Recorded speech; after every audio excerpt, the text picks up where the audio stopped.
This week, FBI Director Chris Wray, who was appointed by Donald Trump, I'll remind you, testified before the House Judiciary Committee and explaining the insanity that unfolded, well, it just doesn't do it justice. So I guess I'll just show it to you.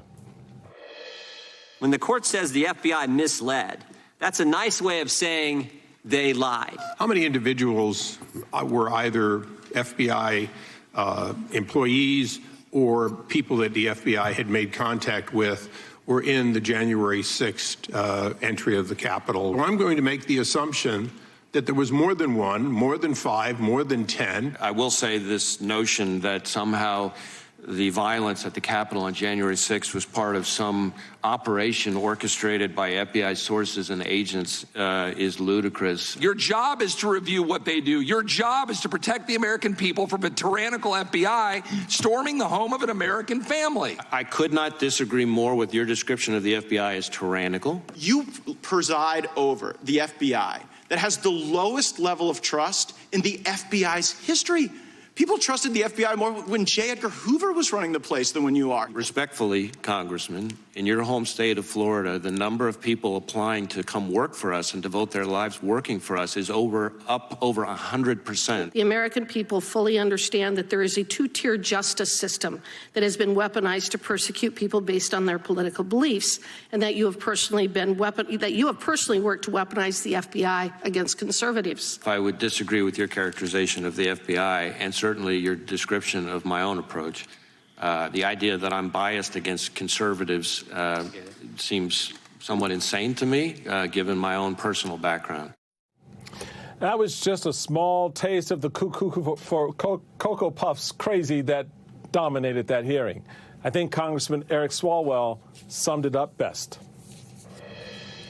This hearing has turned into absolute chaos, and I yield back. Joining me now is Democratic Congressman Hank Johnson of Georgia. He is a member of the House Judiciary Committee. Congressman, how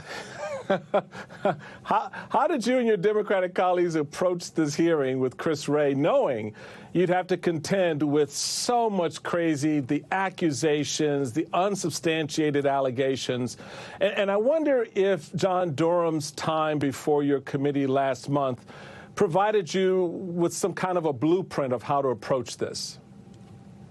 Well, thanks for having me, Michael Steele. And yeah, we've known all along what the playbook was going to be for Republicans during the 118th session of Congress. It's not to work on behalf of making life better for the American citizens, but instead it's to tear down our government, tear down our agencies. It's to muck up the FBI and the Department of Justice in the eyes of the American people, trying to taint the jury pool because they knew that Donald Trump would have to face justice.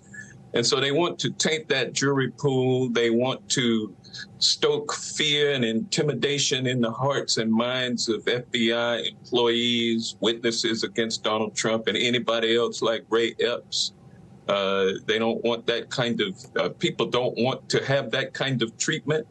And so they're trying to intimidate people so that they can save Donald Trump, get him reelected, and then go about the further destruction of our democracy, which makes no sense to me, but that is what they're doing.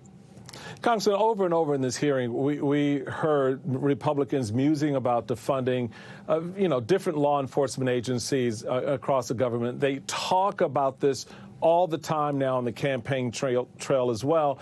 How seriously are Democrats taking this rhetoric as we're looking at appropriations and other things that are coming before the Congress?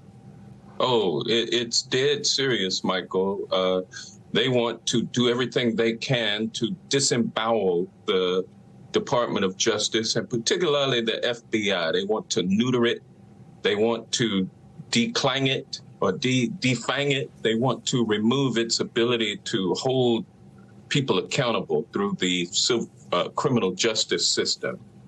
And, it's mind-boggling what they're trying to do to our democracy. This is our democracy. This is our government. Government employees are our neighbors. They are our friends. They are people of goodwill, but they're demonizing those people And they're trying to actually destroy our democracy when we've got so many things that we need to be looking at right now: rising anti-Semitism, gun violence out of control, artificial intelligence on the horizon, really at our front door at this point. So many things we need to be doing to make life better for the American people and create a more secure environment for them and our children to come up in. But instead, these Republicans are trying to protect Donald Trump and reelect a madman.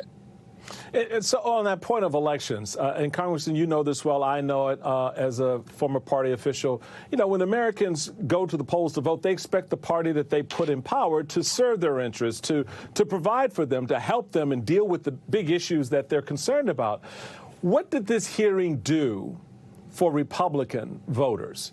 And all voters, for that matter, in terms of providing for them? How much of this circus helped the American people at the end of the day? Well, I'll tell you, Michael, I don't think that it persuaded a lot of Americans one way or the other. I think most Americans understand what the Republicans who are in charge of the House are trying to do. They understand that nothing is being done to make life better for them.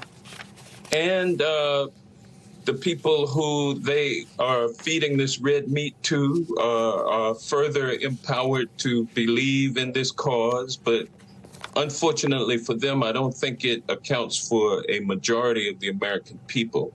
And I don't think they convince many people to come their way on their effort to destroy government and destroy democracy in the process.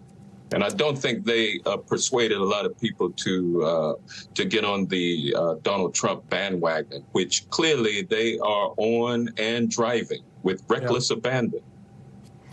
Indeed, indeed. Congressman Hank Johnson, thank you very much for joining me tonight. Still to come, Republicans